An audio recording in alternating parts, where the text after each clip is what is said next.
Seigneur Tout-Puissant, sur tes apôtres tu envoyas le Saint-Esprit, faisant ta bonté qu'il ne s'éloigne pas de nous, mais renouvelle et illumine nos cœurs.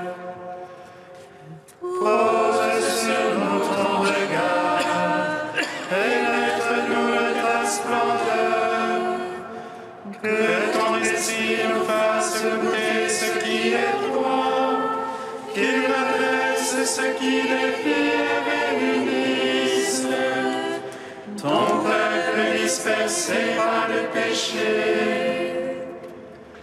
Car tu es venu, Seigneur Jésus, pour nous sauver en ton amour. Toi qui enduras la mort au milieu du jour, et par ta résurrection à tout rempli de gloire, avec le Père et le Saint-Esprit, nous te louons. Toi, Jean, petit enfant, tu seras appelé prophète du Très-Haut. Tu précéderas le Seigneur pour préparer ses voies, pour donner à son peuple la connaissance du salut, pour la rémission de ses péchés, œuvre de la miséricordieuse tendresse de notre Dieu, soleil levant qui vient nous visiter, afin de guider nos pas dans le chemin de la paix. Toi, Jean, petit enfant, tu seras appelé prophète du Très-Haut. Tu précéderas le Seigneur pour préparer ses voies, pour donner à son peuple la connaissance du salut, pour la rémission de ses péchés, œuvre de la miséricordieuse tendresse de notre Dieu, soleil levant qui vient nous visiter, afin de guider nos pas dans le chemin de la paix. Toi, Jean, petit enfant, tu seras appelé prophète du Très-Haut.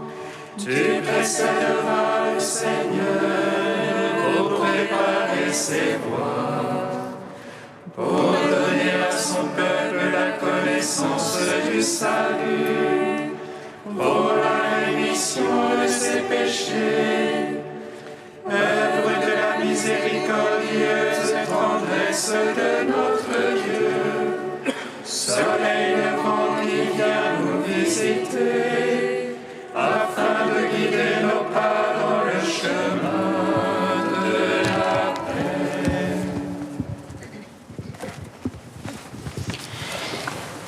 Psaume 118, strophe 5. Cherchez le Seigneur, il se laisse trouver. Invoquez-le, car il est proche. Cherchez le Seigneur, il se laisse trouver. Invoquez-le, car il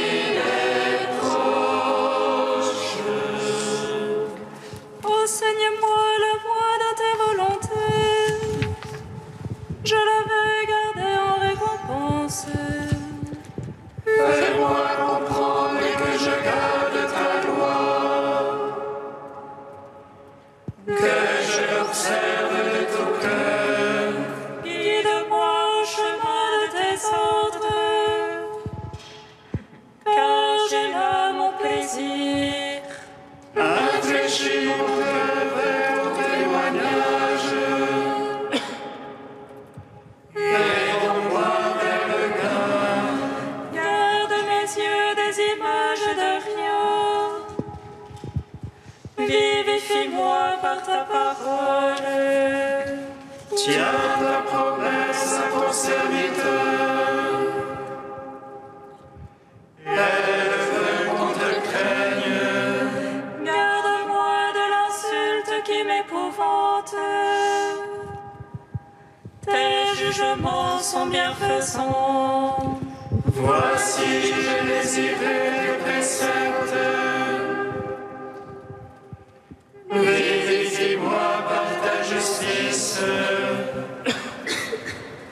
Gloire au Père, au Fils, au Saint-Esprit. Pour les siècles des siècles, Amen. Cherchez le Seigneur, il se laisse trouver. Invoquez-le, car il est proche. Psaume 3. Si tu déchirais les cieux, si tu descendais, Seigneur, fais briller sur nous ta face.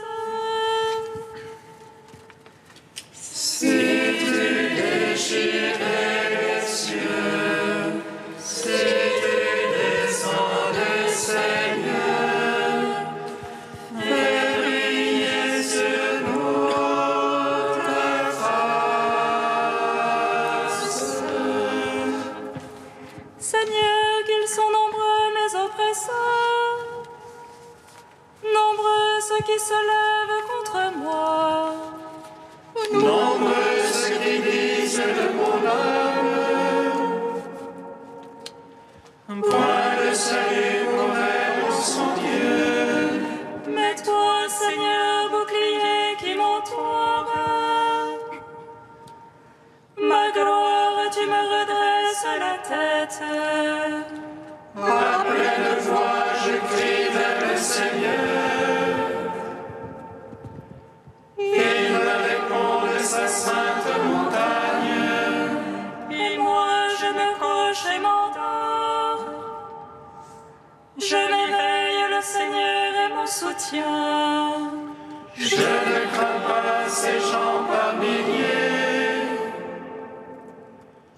postés de toutes parts contre moi.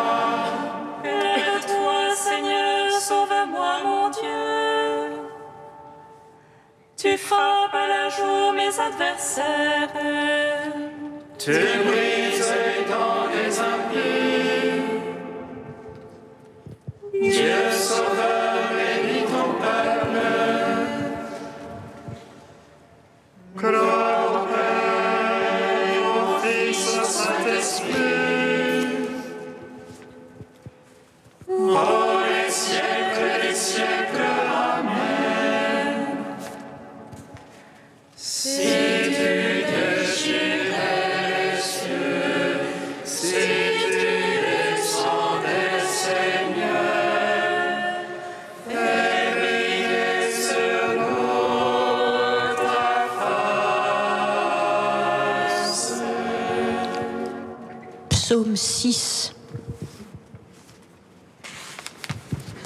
Seigneur, ne me châtie point dans ta colère. Dieu, ne me reprends point dans ta fureur. Pitié pour moi, Seigneur, je suis sans force.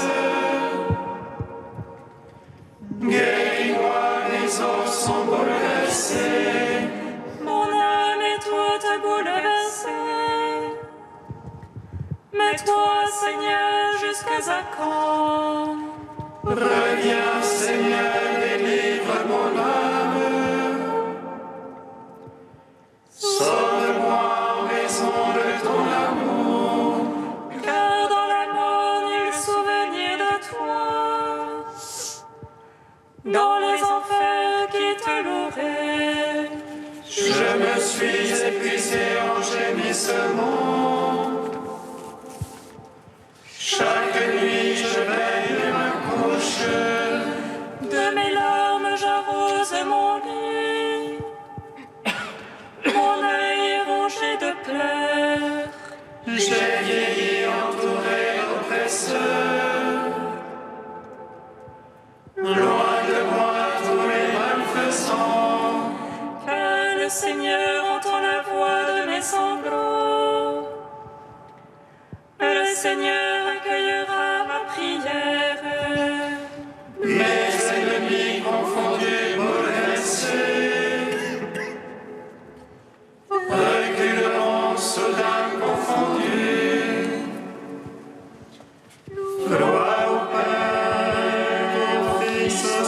Saint-Esprit, par les siècles et les siècles. Amen. Si tu déchirais les cieux, si tu descendais, Seigneur, fais briller sur nous ta face. Cantique de l'Ecclésiastique, page 267. Sauve-nous, Dieu de l'univers, répands ta crainte sur les nations. Lève ta main sur les peuples étrangers, qu'ils voient l'éclat de ta puissance. Tu leur montras à leurs dépens ta sainteté, à leurs dépens montre-nous ta gloire. Tu le saches comme nous le savons, il n'est pas d'autre Dieu que toi. Renouvelle les prodiges, refais les merveilles. Change de gloire ta main et ton bras droit. Rassemble tous les clans de Jacob, comme autrefois qu'ils reçoivent ton héritage.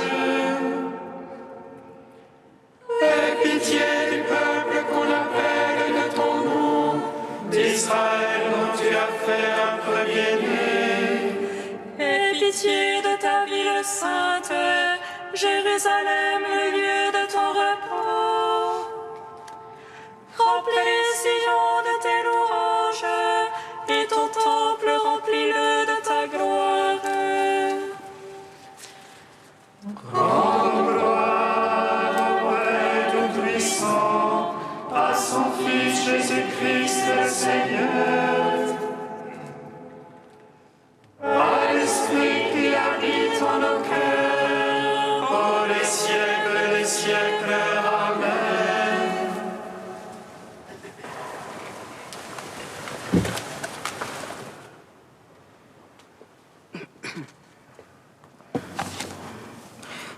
Du père Joël Spronk, la tante chrétienne de la parousie.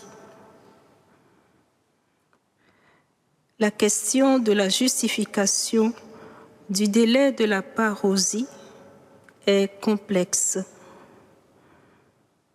Elle est inséparable d'une réflexion sur la toute-puissance de Dieu et sur son apparent silence devant le mal. À la différence de tous les messies politiques, Jésus est un messie humble et discret, qui refuse tout agir fracassant. Il vainc le péché, non par la force ou par la violence, mais par la douceur et la miséricorde.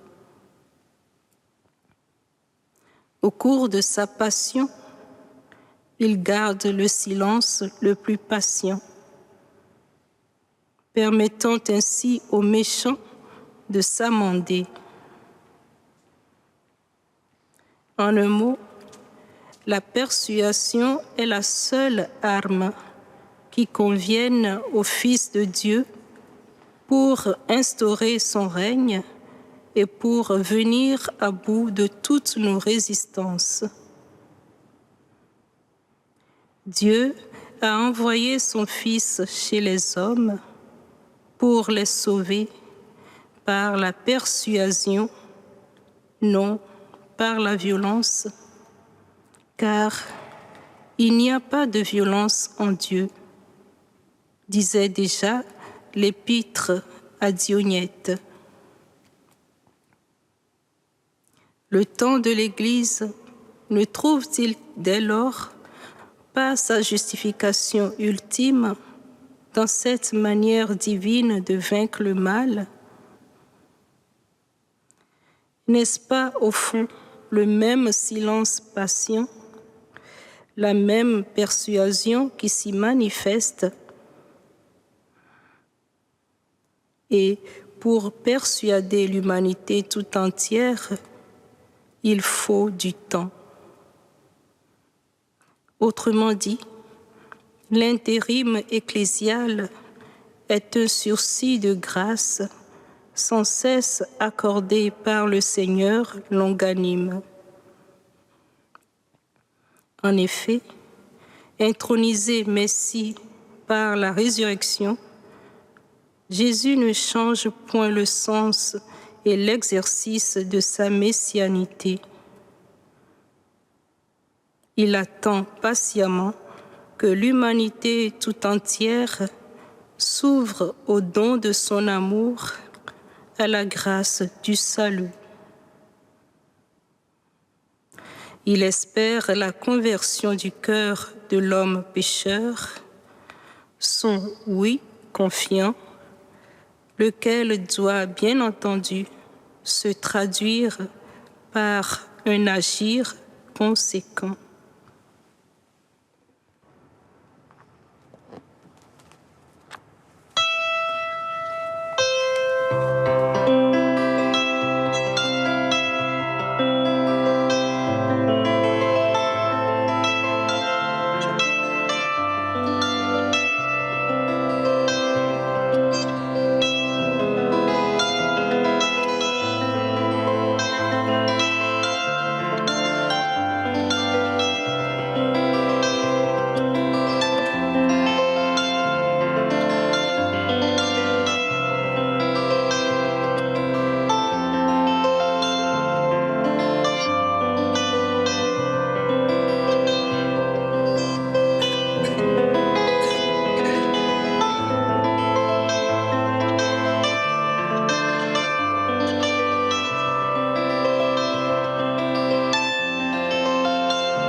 Ce jour-là, les montagnes distilleront la douceur, les collines feront couler le lait et le miel.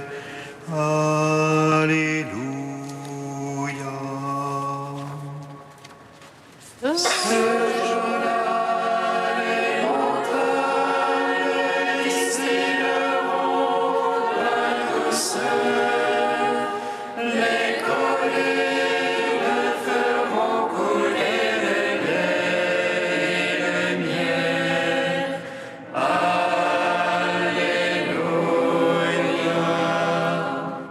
Alors les sourds ce jour-là entendront les paroles d'un livre, et délivrés de l'ombre et des ténèbres, les yeux des aveugles verront.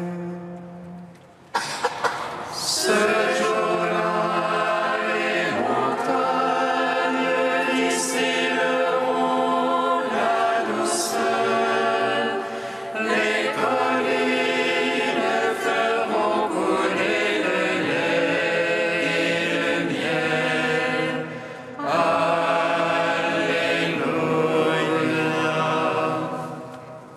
Lecture du livre du prophète Isaïe. Ainsi parle le Seigneur Dieu. Ne le savez-vous pas? Encore un peu, très peu de temps, et le Liban se changera en verger, et le verger sera pareil à une forêt. Les sourds en ce jour-là entendront les paroles du livre. Quant aux aveugles, sortant de l'obscurité et des ténèbres, leurs yeux verront. Les humbles se réjouiront de plus en plus dans le Seigneur, Les malheureux exulteront en Dieu, le Saint d'Israël. Car ce sera la fin des tyrans, l'extermination des moqueurs, et seront supprimés tous ceux qui s'empressent à faire le mal, ceux qui font condamner quelqu'un par leur témoignage, qui faussent les débats du tribunal et sans raison font débouter l'innocent. C'est pourquoi le Seigneur, lui qui a libéré Abraham, parle ainsi à la maison de Jacob. Désormais, Jacob n'aura plus de honte, son visage ne pâlira plus, car quand il verra chez lui ses enfants, l'œuvre de mes mains, il sanctifiera mon nom, il sanctifiera le Dieu saint de Jacob, il tremblera devant le Dieu d'Israël. Les esprits égarés découvriront l'intelligence, et les récalcitrants accepteront qu'on les instruise. Gloire à toi, Seigneur, louange à toi. Gloire à toi, Seigneur, louange à toi.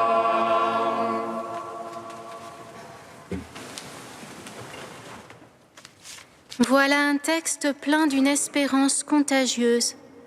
Le prophète Isaïe en est certain et il le dit en images et en mots. Oui, en ce jour-là, le jour où le Seigneur viendra, la forêt touffue du Liban deviendra jardin organisé et fertile. Oui, les aveugles retrouveront la vue et les pauvres gens exulteront de joie. Il n'y aura plus de tyrans, plus d'injustice, plus de mal. Le meilleur des mondes possibles, pourrait-on dire, mais bien plus que cela en fait. Le monde selon le cœur de Dieu, tout empli de sa gloire. Isaïe avait bien raison d'être certain de la venue de ce jour, car il est venu lorsqu'est entré dans le monde Jésus, roi de paix. Christ a pris notre chair, il a instauré son règne pour toujours et à jamais. Pourtant, et nous ne le savons que trop, le mal et le péché traversent encore notre monde. C'est chaque jour que le règne de Dieu doit être reçu, inscrire ses marques d'éternité dans notre temps et dans notre monde.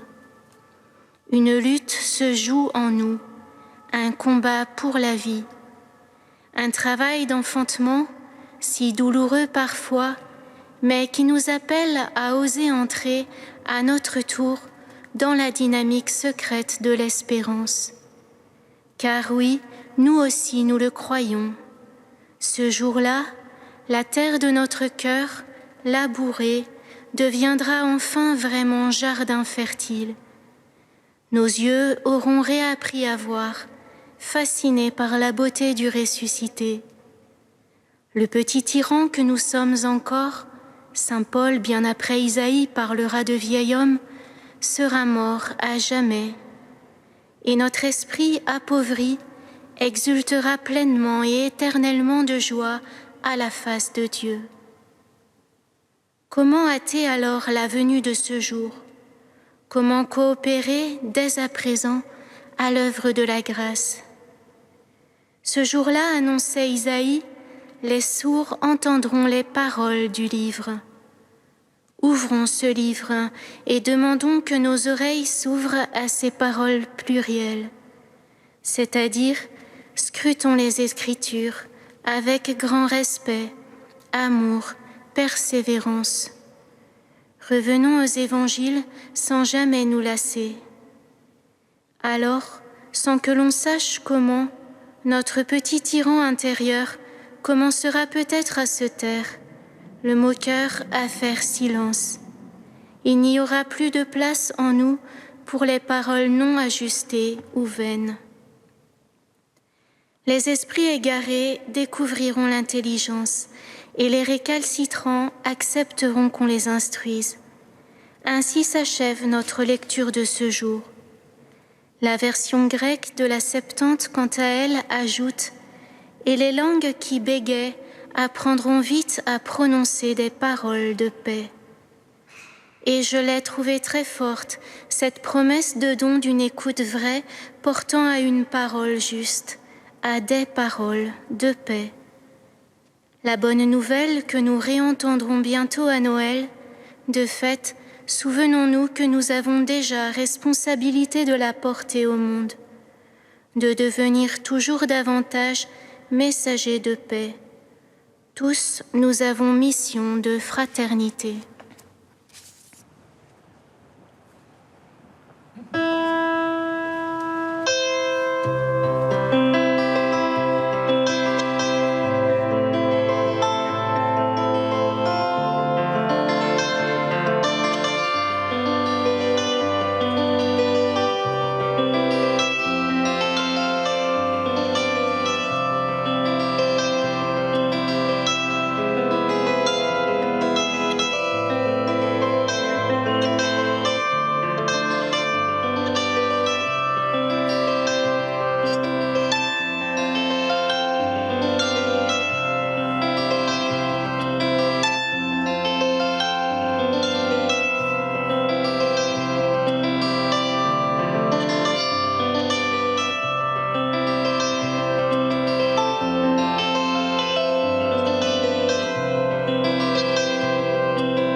Viens Seigneur Jésus.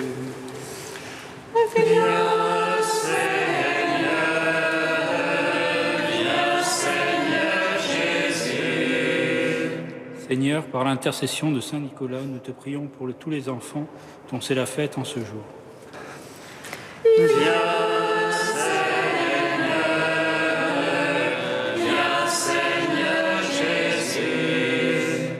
Seigneur, nous te prions pour les familles, donne-leur solidité et stabilité.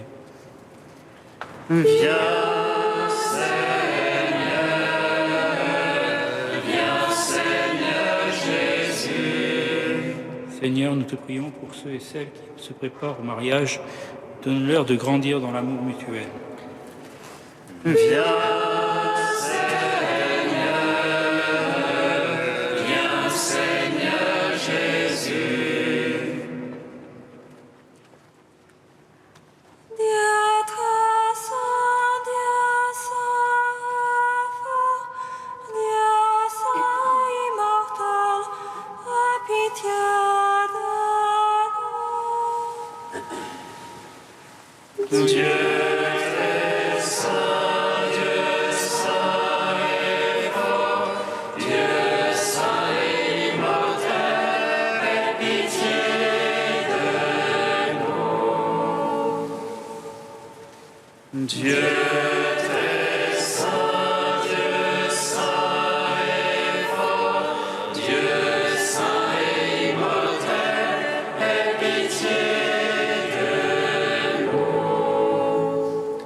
tendus vers la venue du jour de ton Fils, nous te louons. Notre Père qui es aux cieux, Que ton nom soit sanctifié, que ton règne vienne, que ta volonté soit faite sur la terre comme au ciel. Donne-nous aujourd'hui notre pain de ce jour. Pardonne-nous nos offenses, comme nous pardonnons aussi à ceux qui nous ont offensés. Et ne nous laisse pas entrer en tentation, mais délivre-nous du mal. Car c'est à toi qu'appartiennent le règne, la puissance et la gloire, pour les siècles des siècles. Amen. Déploie, Seigneur, ta puissance et viens. Puisque dans le péril où nous mettent nos péchés, nous ne pouvons obtenir que de toi la délivrance et le salut. Par Jésus-Christ, ton Fils, notre Seigneur et notre Dieu, qui vit et règne avec toi et le Saint-Esprit, maintenant et pour les siècles des siècles. Amen. Bénissons le Seigneur. Nous rendons grâce à Dieu.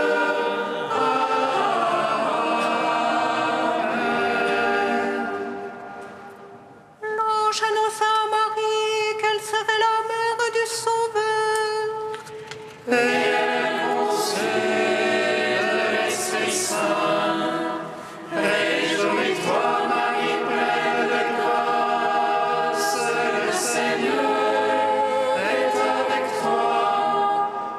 Tu es bénie entre les femmes et Jésus, le fruit de ton sein, est béni. Voici la servante du Seigneur. Qu'il me soit fait selon ta parole. Réjouis-toi, Marie, pleine de grâce, le Seigneur est avec toi. Tu es bénie entre les femmes et Jésus, le fruit de ton sein, est béni. Et le Verbe s'est fait chair. Et il a demeuré parmi nous. Réjouis-toi, Marie, pleine de grâce, le Seigneur est avec toi. Tu es bénie entre les femmes et Jésus, le fruit de ton sein, est béni. Priez pour nous, Sainte Mère de Dieu. Afin que nous soyons rendus dignes des promesses du Christ.